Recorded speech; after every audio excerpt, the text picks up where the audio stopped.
All right, let's dive into FCA compliance training in the UK. It's one of those things that might not sound super exciting at first, Yeah, definitely not your typical beach read. but it's surprisingly fascinating. Yeah. And honestly, it's crucial for anyone working in or even just interacting with financial services over Oh, here. absolutely. It touches everyone in some way. So we're talking about the Financial Conduct Authority, the Uh-huh. FCA, right? Yep, that's them. The watchdog, keeping the UK financial scene honest. Protecting us consumers. Yeah. That's a big deal. Huge. And it's more than just stopping scams, although that's a big part of it. So what else is there to the FCA? Like, what's their main mission? Well, they have a few key focuses. Mhm. First up, making sure consumers get treated fairly. Like a level playing field. Mhm. So big banks don't run over the little guy? Exactly. No one wants to feel like they're getting tricked or taken advantage of. Definitely not.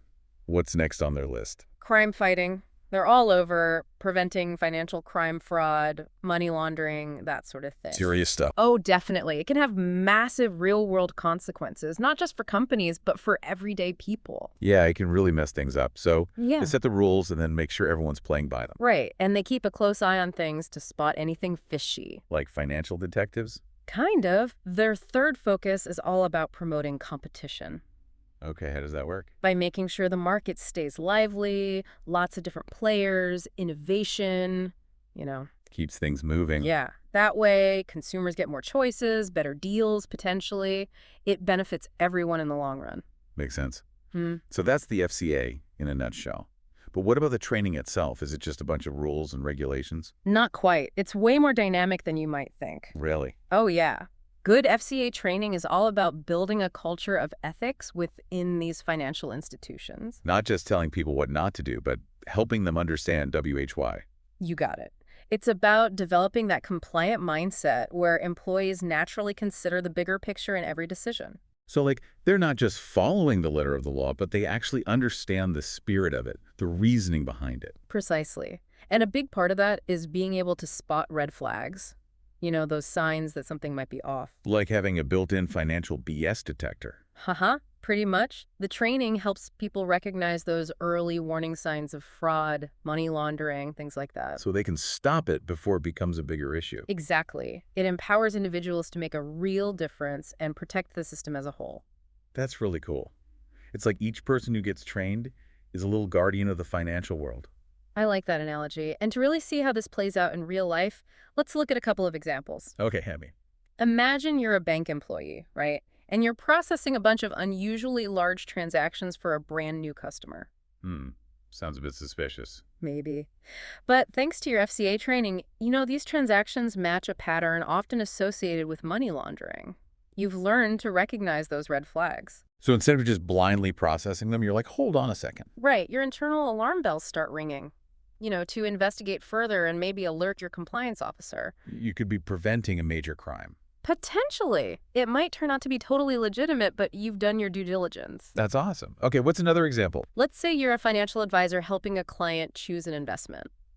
I'm not following. Now, this advisor has had that FCA training drilled into them.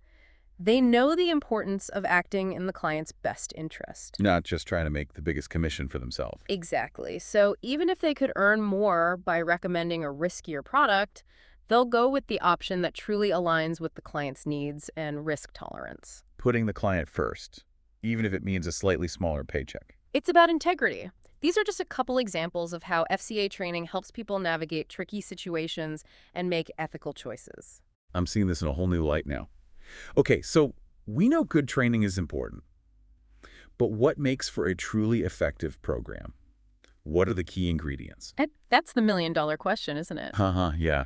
Tell me the secret sauce. One crucial element is starting with a thorough needs assessment. Okay, what's that? Basically, before you design any training, you need to figure out what knowledge gaps exist within the team. What are they missing? Makes sense. How do you figure that out? Surveys, performance reviews, just talking to employees to understand their challenges, it all helps. So it's about tailoring the training to the specific needs of each company and its people, rather than a one-size-fits-all approach. Exactly. Then, once you know what they need, you can create a curriculum that's engaging and relevant. Not just some boring textbook stuff. Think real-life scenarios, case studies, interactive exercises, things that bring the material to life. So it's actually interesting and memorable. You got it. And another key is variety. Ver- Yeah. Yeah. Mixing things up with online training, in-person sessions, to cater to different learning styles and schedules. So everyone's getting the most out of it. Right. And of course, regular evaluation and feedback are super important too. You mean like checking in to see if the training is actually working? Exactly. Getting feedback from participants, seeing what's working, what's not, and making adjustments as needed. So it's an ongoing process, constantly refining and improving. It has to be. The financial landscape is always changing, so the training needs to keep pace. It's all connected. Okay, so we've talked about the training itself, but let's zoom out for a second and look at the bigger picture. How does all of this ultimately benefit the entire financial system, not just individuals or companies? That's a great point, and it really comes down to trust. Trust. When professionals are well-trained and acting with integrity, it creates a ripple effect.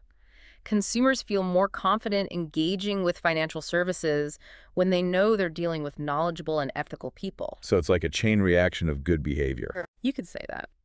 And as we've touched on, effective training is a major deterrent to financial crime. Like a shield protecting the system from those who would exploit it. Exactly. A well-informed workforce acts as a strong deterrent to illegal activities. That's a powerful thought. And finally, this training contributes to a more stable market overall. Right. Absolutely. When everyone's playing by the rules and being transparent, it creates a more ethical and resilient financial environment, less prone to those big shocks and crises. Wow, it's amazing to see how something as seemingly technical as compliance training can have such far-reaching impacts. It's not just about rules, it's about building a better system for everyone. Couldn't have said it better myself. It's about creating a financial world we can all trust. This deep dive is already incredibly insightful. We've covered the what, the why, and even the how of FCA compliance training, uncovering its role in building a healthier and more ethical financial world. But before we go any further, Okay, so let's turn our attention to something really important here. The FCA conduct rules. yeah, those are like the heart of ethical conduct in financial services, Oh, right? absolutely. They basically lay out the ground rules for how everyone in the industry should be behaving. Okay, so they're all about making sure people act with integrity and all that? Exactly. It's about putting clients first, being transparent and honest, and basically making sure the market is fair and transparent for everyone. Sounds pretty crucial. So how do these rules actually work? Like, how are they structured? Well, there are two main sets of rules, actually. We have what are called the individual conduct rules. Okay, what are those? These apply to basically anyone working in financial services, no matter their role. So it's like a baseline for ethical behavior for everyone. Exactly. And then we have the senior manager conduct rules, which, as you might guess, are specifically for those in senior management positions. Oh, okay. So a little more responsibility there. Definitely. More accountability for those at the top. Makes sense. So let's start with the individual conduct rules. What are some of the fundamental principles that everyone needs to follow? Well, the main focus is setting that high ethical standard right from the start. So the very first rule is all about acting with integrity. Yeah, integrity, that's a big one. Yeah. What does that actually mean in practice, though? It means being honest and open in all your dealings, avoiding conflicts of interest, and just generally doing the right thing, even when no one is looking. So it's about building that culture of trust, both within the company and with clients. Absolutely. Then we have the rule about competence and diligence. Okay, that sounds important. What does that involve? This one's all about making sure individuals have the skills and knowledge to do their job properly, and that they're putting in the effort to do it to a high standard. So no cutting corners or sloppy work. Definitely not. Everything needs to be done with care and attention to detail. I can see how that would be super important in finance. What else is on the list? Next up, we have the rule about cooperating with the regulators. So working with the FCA and being open with them. Exactly. It's about providing them with the information they need, being transparent, and not trying to hide anything. Transparency and accountability go hand in hand. You got it. And of course, one of the most important rules is treating customers fairly. That's a big one. What does that look like in practice? It means putting the client's best interests first, always. Being upfront about all fees and charges, no sneaky stuff, and absolutely no misleading or aggressive sales tactics. So it's about building those strong, trusting relationships with clients. Precisely. It's about making sure they feel respected and valued. Okay, so we've got integrity, competence, transparency, and fairness. What's the last one? The final rule is about observing proper standards of market conduct. Market conduct. What does that mean? This one's all about making sure the financial markets themselves are fair and transparent. It means things like avoiding insider trading, market manipulation, any kind of practice that could undermine a level playing field. Makes sense. So everyone has a fair shot. Exactly. No rigging the system. Okay, so those are the individual conduct rules. What about the senior manager conduct rules? What makes those different? Well, as I mentioned, these rules apply specifically to those in senior management roles, and they add an extra layer of responsibility. So on top of everything we just talked about, what else do senior managers need to worry about? Well, for starters, they're not just responsible for their own actions, but also for the actions of their team. Oh, okay. So they need to make sure everyone under them is also following the rules. Exactly. They need to take steps to make sure their whole department or area is compliant with all the regulations. So it's about fostering that culture of compliance within their team. Exactly. They also need to make sure everyone understands their own responsibilities and that everything is clearly defined. No passing the buck allowed. Nope. Everyone needs to know their role in maintaining compliance. Okay, anything else? They also need to be proactive and transparent with the FCA. So if any issues or breaches occur, they need to disclose that promptly. Taking ownership, even when things go wrong. It's all about accountability at the highest level.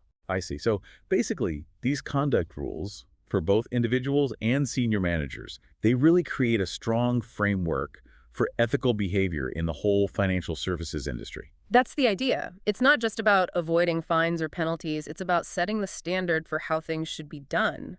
It's almost like a code of conduct, shaping the culture of the industry. Exactly. And that's where training comes in. Yes. It's about taking these principles and making them a reality in everyday work. So we've talked about the principles, but how does this training actually look different for different roles within a financial institution? That's a great question. And it's important to remember that the training needs to be tailored to each specific role.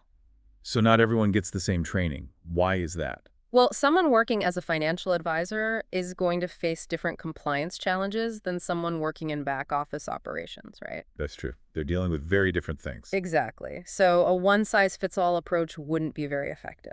Got it. So how does this role-specific training work? Can you give us some examples? Sure. Let's say you have a financial advisor. Their training would probably focus heavily on those conduct rules related to treating customers fairly and avoiding conflicts of interest. Okay, makes sense. So what would that look like? They would really dive deep into things like suitability assessments, making sure they're recommending products that truly meet their clients' needs and risk tolerance, and not just pushing products that earn them the biggest commission. So it's not just about knowing the products, but about understanding the ethics of advising clients. Precisely. They also need training on anti-money laundering regulations, learning how to spot suspicious transactions and report them correctly. So they're like financial detectives too. In a way, it's about giving them the knowledge to be both successful advisors and ethical gatekeepers. That's a cool way to put it. What about someone who works in a compliance role? Yeah. Their training must be pretty intense. It definitely is. For a compliance officer, they need a really deep understanding of the entire regulatory landscape, all the specific legislation, like MiFID II, for example. I've heard of that one. What's it all about? It's a big one. It sets a lot of rules for transparency and investor protection. Compliance officers are basically the champions of making sure their company is following all the rules and upholding those high ethical standards. Sounds like a tough job. It can be, but it's super important. Their training also covers things like risk management, internal controls, reporting procedures, a whole range of complex stuff. Okay, so advisors and compliance officers get very specific training. What about people who work in more administrative or back office roles? Do they still need FCA training? Absolutely. Everyone needs some level of training, even if they're not directly dealing with clients or making big investment decisions. What kind of training do they get? Well, they still need to understand the basic principles of compliance. Things like data protection, confidentiality, all that. So it's about making sure everyone in the organization understands the importance of compliance, no matter their role. Exactly. It's about creating a culture of compliance that runs through the entire company. I see. So it's all connected. This role-specific approach to training really makes a lot of sense. It ensures everyone knows what's expected of them and how their actions contribute to a compliant and ethical workplace. Right, and that's the key. Everyone has a part to play in this. But there's another piece of the compliance puzzle we should talk about. What about those CPD hours? Continuing professional development, right? Oh, yeah, I've heard about those. What are they all about? Fill me in. Well, CPD hours are a pretty big deal when it comes to FCA compliance. Okay, I'm ready to learn. Give me the basics. How many hours are we talking about, and what kind of stuff counts towards it? It really depends on the specific role and any professional membership someone might have. But generally speaking, a lot of FCA regulated roles require around 35 hours of CPD each year. 35 hours, that's quite a bit. Yeah. What kinds of things can you do to earn those hours? Of those 35 hours, at least 21 have to be structured. Structured. What does that mean? It basically means more formal learning activities. Things like attending accredited courses, seminars, webinars, those kinds of things. So there's some structure to it, like learning objectives and assessments and all that. Yeah, exactly. It's about making sure the learning is high quality and relevant. Makes sense. So what about the rest of the hours, the unstructured ones? Those can be a bit more flexible. It's more about self-directed learning. Things like reading industry publications, going to conferences, even participating in relevant online forums. So it's about staying engaged with the industry and keeping up with what's going on. Right. It's about being curious and continuously developing your knowledge. So it's not just about checking boxes and hitting that magic number of hours. Definitely not. It's about actively seeking out opportunities to learn and grow professionally, which ultimately benefits both the individual and the industry as a whole. I like that. Okay, so we know the types of activities that count, but how do people actually keep track of all these CPD hours? It sounds like it could get pretty complicated. Well, luckily, technology has made it a lot easier. There are tons of digital CPD tracking systems out there now. Oh, cool. So you just log in and track your progress? Pretty much. They let you log your activities, set reminders, generate reports, even link your learning to specific professional competencies. It's pretty handy. Sounds like it. But what about people who aren't so tech savvy? Are there other options? Of course. You can always go old school with spreadsheets or digital calendars, whatever worked the best for you. Some professional bodies even have their own tracking systems you can use. So lots of flexibility. Okay, but what about the actual recording process? What kind of info should people be capturing when they log their CPD activities? The key is to be specific. So when you log an activity, make sure to include the date, how long it lasted, a brief description of what you learned, and how it relates to your professional development. It's also helpful to jot down any key takeaways or insights you gained. So it's not just about logging the hours, but about capturing the value of the learning experience. Exactly. You want to remember what you learned and how it will help you in your work. Makes sense. Anything else people should keep in mind when they're recording their CPD stuff? Oh yeah, it's super important to differentiate between those structured and unstructured activities. They often have different requirements. And always keep some kind of proof of your activities, like copies of certificates or attendance confirmations, just in case the FCA ever needs to verify your records. Good point. It's always better to be safe than sorry. This whole world of CPD hours is pretty fascinating. It's cool how even the administrative side of compliance is tied to personal and professional growth. It all comes back to that interconnectedness in the world of FCA compliance. But speaking of fascinating, we haven't even talked about how to evaluate how effective all these training programs actually are. Oh yeah, that's a good point. We can't just assume the training is working just because it's been delivered. How do we know if it's actually making a difference? That's the million-dollar question, isn't it? Every organization should be asking themselves that. There's no point in investing time and resources into training if it's not actually achieving its goals. Totally agree.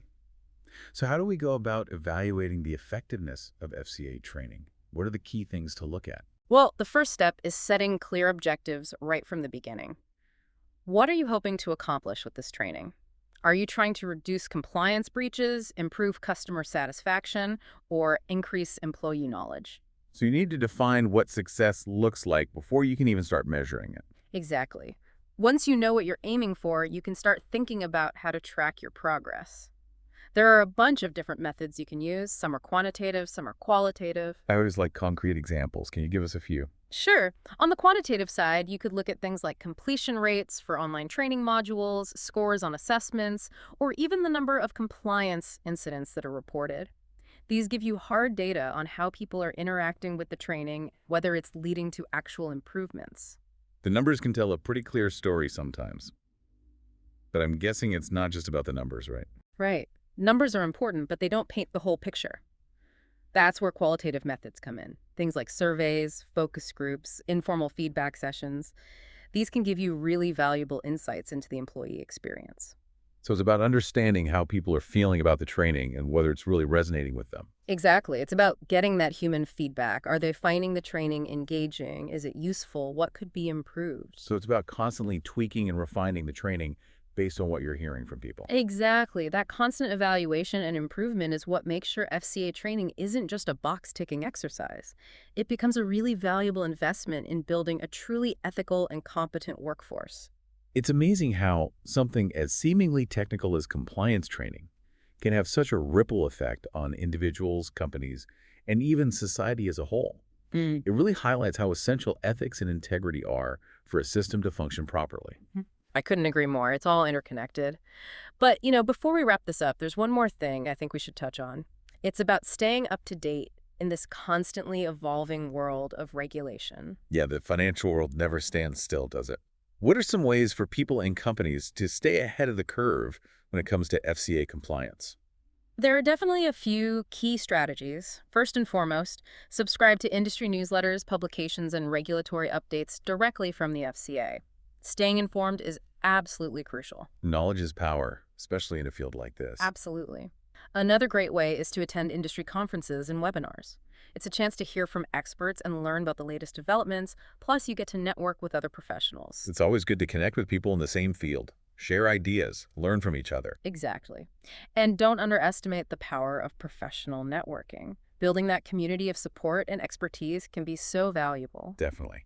What about things like seeking out additional professional development opportunities? That's a great idea. Whether it's taking specialized courses, getting certifications, or attending workshops, there are tons of ways to deepen your knowledge and stay ahead of the game.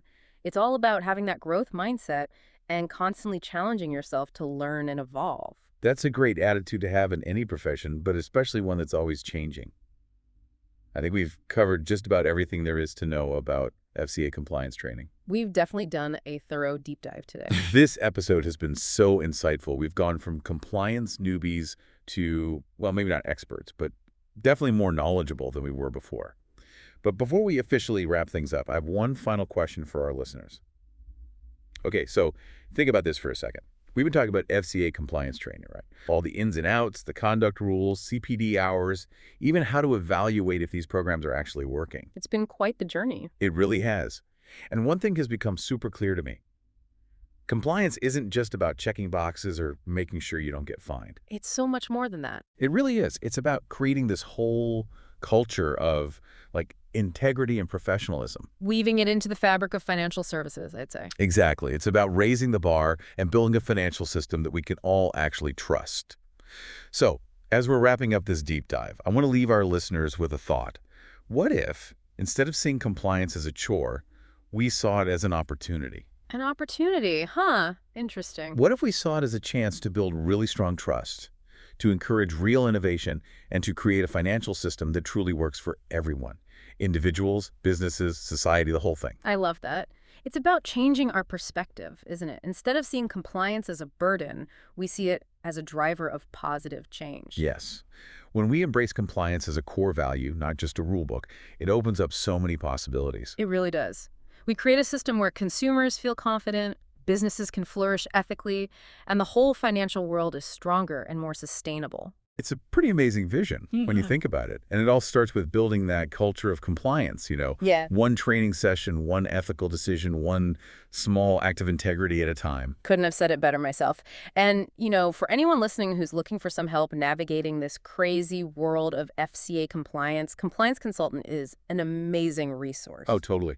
They really know their stuff, and they're actually offering a massive 25% discount right now. It's their silver anniversary offer, with over $9,999 in bonuses. Wow, that's a great deal. Definitely worth checking out. You can find them online at https://complianceconsultant.org. And they've got that compliance doctor always ready to help. That's right. If you're in the UK, give them a call at 0800-689-0190, or you can schedule a free consultation directly at https://bit.ly/CCC. Discover. Don't miss this opportunity to level up your compliance game and really stand out in the industry. All right, well, I think that brings us to the end of our FCA compliance deep dive. I hope everyone listening has enjoyed this journey with us and learned a thing or two about this super important part of the financial world. Thanks for having me. It's been a pleasure diving deep with you. Anytime. And remember, in the world of finance, compliance isn't just a set of rules. It's a roadmap to a better, brighter, more ethical future for everyone.